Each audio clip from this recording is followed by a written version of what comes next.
Vous n'imaginez pas l'ampleur de la tromperie. On ne vous a pas seulement appris la courtoisie, on vous a conditionné à abandonner votre pouvoir et à le qualifier de vertu. On vous a amené à idéaliser la soumission, dressé comme un animal apprivoisé à rechercher l'approbation à l'ombre de la déception. Alors, quand son expression devient froide, quand son affection disparaît, quand son regard devient distant, vous paniquez. Vous faites semblant. Vous vous excusez. Et vous croyez que c'est ça être un homme bien. Mais la nature nous a prévenus. Les personnes fragiles prennent souvent leur obéissance pour de la moralité. Ce n'est pas de la vertu. C'est de la peur déguisée en droiture. La cruauté ne t'a pas brisé. C'est ton désir désespéré d'amour qui l'a fait. Tu as sacrifié ta vérité pour son sourire. Tu as renoncé à tes principes pour un contact fugace. Tu as remodelé ton être pour paraître moins imposant, moins masculin, moins authentique. Et pourtant, elle est partie. Ou pire, elle est restée et a perdu tout respect pour toi. Parce que tu lui as montré que ta masculinité avait un prix. Et le prix? Un léger coup de froid émotionnel. Beaucoup d'hommes s'effondrent sous cette illusion. Ils la confondent avec l'amour, mais c'est la survie. Ils aspirent à l'harmonie à tout prix, même si cela signifie se perdre. Et lorsqu'ils sont rejetés, trahis ou exploités, ils reviennent en arrière, non pas par pouvoir, mais par dépendance. Car lorsqu'on a perdu son courage, la douleur devient le seul refuge familier. Puis elle rencontre quelqu'un d'autre. Un homme qui ne bronche pas lorsqu'elle s'éloigne. Un homme dont les valeurs ne sont pas négociables. Un homme qui ne se plie pas à ses scénarios émotionnels et ne bronche pas devant un silence calculé. L'homme ancré, celui qui n'a pas besoin de son approbation pour valider son existence. Et ça la terrifie. Non pas parce qu'il est menaçant, mais parce qu'il est immunisé. Il ne peut pas être programmé. Il ne dépend pas d'elle. Il ne désire pas son regard. Il ne gravite pas autour de ses humeurs comme un animal de compagnie dressé. Elle fait désormais face à quelque chose d'ancien et de brut. Un homme qui a dépassé le piège psychologique qu'on lui a appris à manipuler. Un philosophe sage a dit un jour, le plus grand homme se reconnaît à son courage à affronter le vide. Et c'est exactement ce qu'a fait cet homme.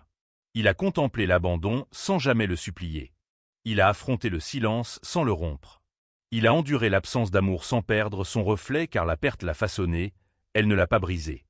Il ne craint aucun départ, car la solitude a déjà révélé sa force. Sa solitude n'est pas un exil, c'est un sanctuaire. Il ne tolère plus le manque de respect, car il refuse de redevenir l'homme d'autrefois. Il ne plaidera pas. Il ne courra pas après.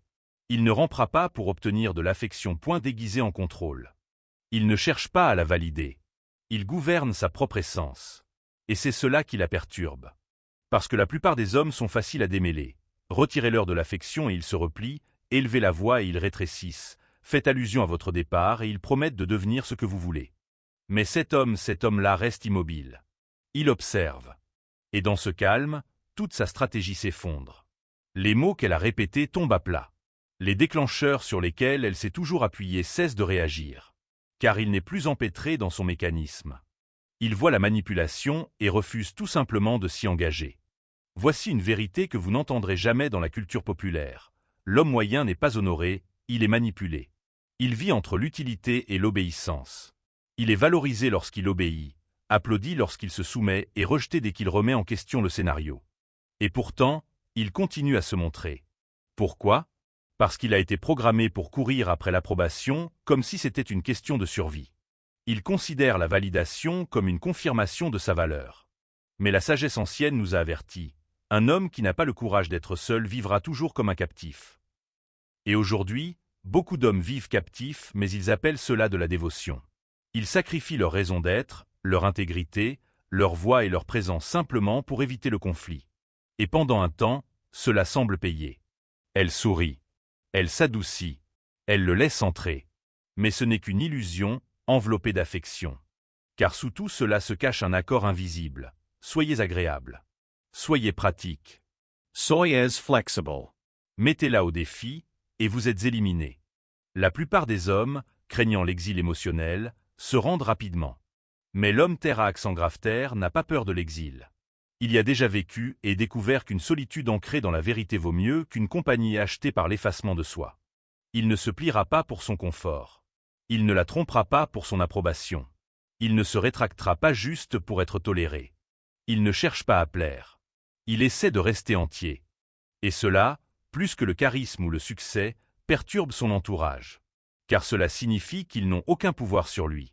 Elle ne peut pas rythmer sa relation par le silence. Elle ne peut pas le contrôler par le silence. Elle ne peut pas l'influencer par les larmes ou le drame. Pour une fois, elle se tient devant quelqu'un qui la voit et ne bouge pas. Comme l'a écrit un jour Enze, la manière la plus insidieuse de détruire une cause est de la défendre avec une logique erronée. Dans le paysage masculin actuel, cette cause est votre force. Et la logique erronée est la suivante. Cette force et brutalité, ces limites rigides sont une souffrance émotionnelle, ce sang-froid est insensibilité. Mais ce ne sont que des illusions, fabriquées pour vous rendre docile. Car un homme qui ne recherche plus désespérément l'approbation est un homme qui ne peut pas être gouverné. L'homme ancré a déjà déconstruit ses récits en lui-même. Il comprend les vérités profondes. La paix sans force est un abandon, la bonté sans direction est une fragilité, et l'affection sans dignité est un lent délabrement de l'âme. Parce qu'il le sait, il ne se livre plus à la manipulation émotionnelle. Il ne s'engage pas dans l'absurde. Il ne justifie pas son silence. Il n'approuve pas les actions qui violent son essence. Il s'éloigne simplement sans bruit, sans retour. Ce faisant, il suscite une réaction rare, une peur née de la perte de l'accès à quelqu'un qui est véritablement autonome. Car comprenez bien ceci, la plupart des relations modernes ne reposent pas sur l'honneur mutuel. Elles reposent sur des rapports de force. Et l'homme stoïque, par sa seule nature, démantèle tout le fondement sur lequel beaucoup s'appuient inconsciemment. Elle est habituée à la victoire sans effort. Mais maintenant, pour l'avoir, elle doit offrir davantage non pas en beauté, ni en larmes, ni en une brève obéissance, mais en authenticité. Et rares sont ceux qui sont prêts à cela. Elle n'a pas l'habitude d'être examinée. Elle est habituée à être la récompense, le centre d'attention, la cible de l'admiration avant même d'avoir prouvé quoi que ce soit. Elle est habituée aux hommes qui s'effondrent sans qu'on leur demande, qui s'engagent avant d'évaluer leur valeur, qui troquent leur intégrité contre l'approbation. Mais cet homme ne lui offre pas sa couronne. Il retient ses éloges quand il n'y a pas de mérite. Et elle le sent, et cela la perturbe. Parce qu'il ne cherche pas quelqu'un à sauver. Il recherche une femme qui a déjà fait le travail intérieur pour se sauver elle-même. Elle commence à comprendre ce que Nietzsche voulait dire quand il disait « Ce qui est fait par amour se produit au-delà des limites du bien et du mal ». Il aime, certes, mais pas selon le scénario qu'elle a appris. Pas selon les règles que la société lui a imposées. Il aime avec honnêteté, sans dilution, sans se perdre dans le processus. Et cet amour brut et enraciné, est plus menaçant que le rejet. Parce qu'il l'appelle à s'élever. Là où d'autres hommes s'abaissent pour gagner leur faveur, il se tient debout et l'invite à le rencontrer là-bas. Et c'est ce qui la bouleverse. Non pas parce qu'il est dur, mais parce qu'il ne poursuit pas. Il protegge. Il protège son temps, sa vision, sa trajectoire et surtout, son cœur émotionnel.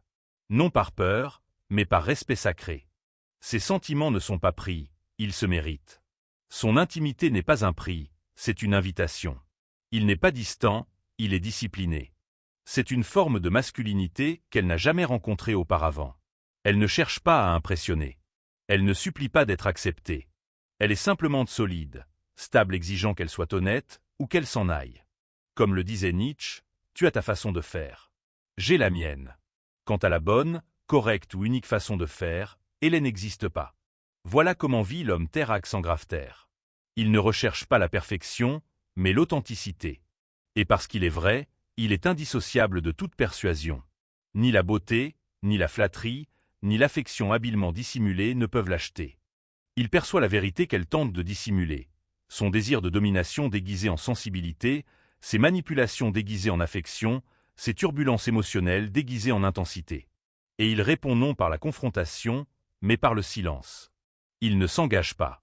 Il n'offre aucune récompense. Il reste ferme. Car son rôle n'est pas de calmer sa nervosité, mais de préserver sa propre paix intérieure. C'est ce qui le distingue.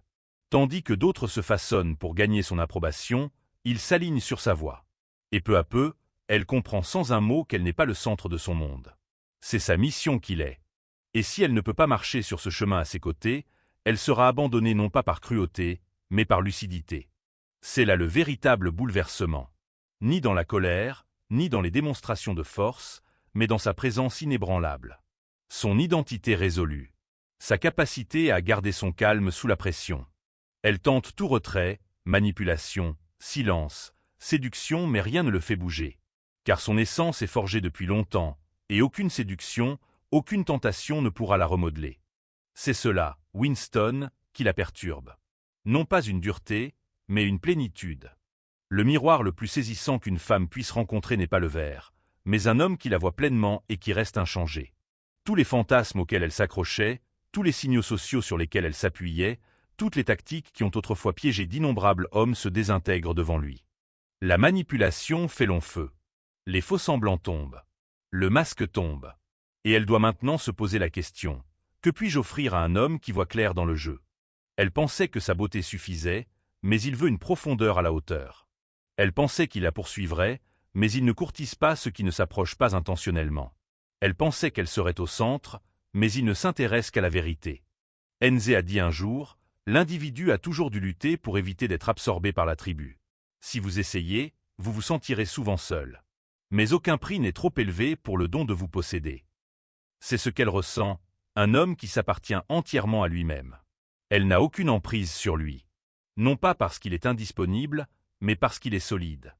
Il n'a pas besoin de sa validation. Sa masculinité reste inébranlable face au rejet. Il est capable de l'aimer profondément, mais il ne la suppliera jamais. Il n'échangera pas son essence contre son approbation.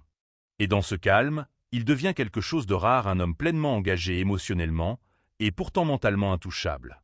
C'est ce qui la pousse à se tourner vers l'intérieur. Car elle doit maintenant se demander: puis-je me hisser au niveau de cet homme sans manipulation? Puis-je rester fidèle à mon honnêteté sans stratégie? Puis-je donner librement, sans exiger de contrôle en retour? La plupart ne le peuvent pas, simplement parce qu'ils n'y ont jamais été mis au défi. Ils ont vécu parmi des hommes qui cèdent sous la pression, qui confondent complaisance et amour, qui abandonnent leur autorité en échange d'un confort passager. Mais cet homme, l'homme terre à accent grave terre, ne marchande pas. Il fait une offrande. Et si cette offrande n'est pas honorée, il la reprend définitivement.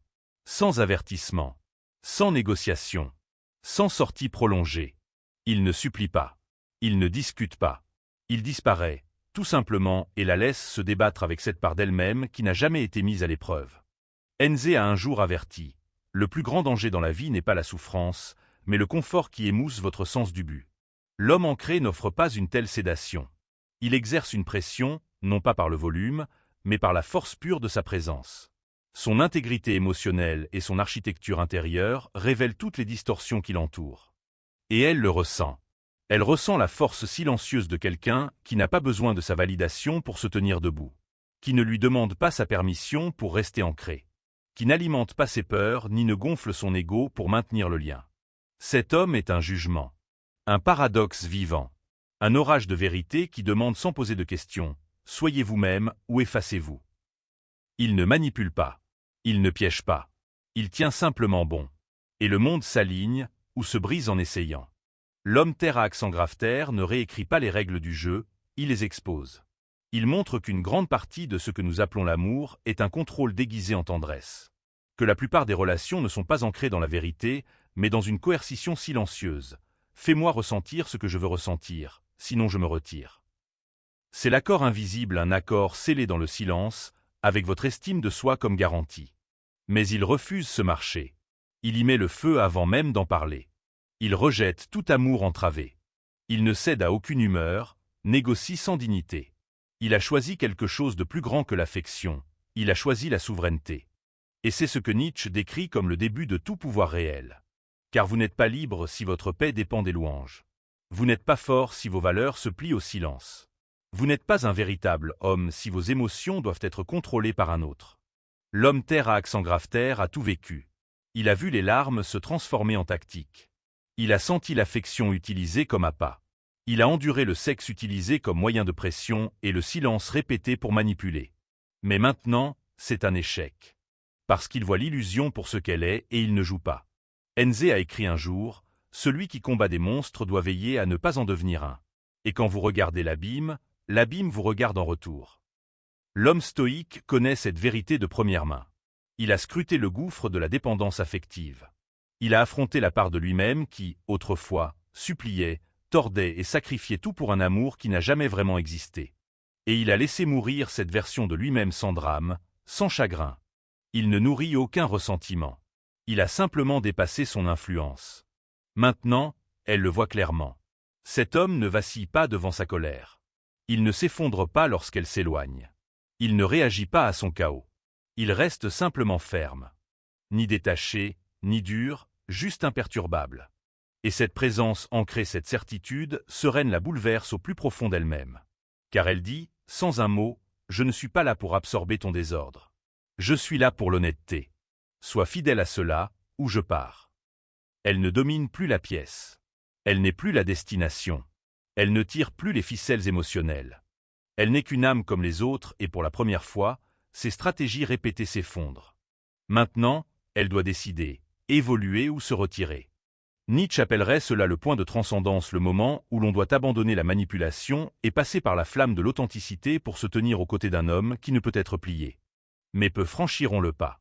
Car la vérité a un prix. Et beaucoup préfèrent le contrôle plutôt que de se débarrasser de leur faux moi. C'est pourquoi les hommes stoïques sont craints. Non pas parce qu'ils nuisent, mais parce qu'ils apportent le changement. Ou bien ils s'en vont. Il n'y a pas de compromis. Pas d'amour partiel. Pas ici. Pas avec lui. La plupart des hommes que vous rencontrez espèrent encore être choisis ou compris. Ils offrent des qualités empathie, dévouement, patience, charisme en espérant accéder à un espace qui ne leur était pas destiné. Mais l'homme stoïque ne vend rien. Il ne fait pas d'audition. Il ne modifie pas sa valeur pour satisfaire les appétits d'autrui. Il est la référence. Il ne poursuit pas. Il commande, non par ego, mais par maîtrise de soi. Sa vie n'est pas une liste de traits qu'il aimerait voir remarqués. C'est une déclaration d'alignement et seuls ceux qui correspondent à sa fréquence y seront admis.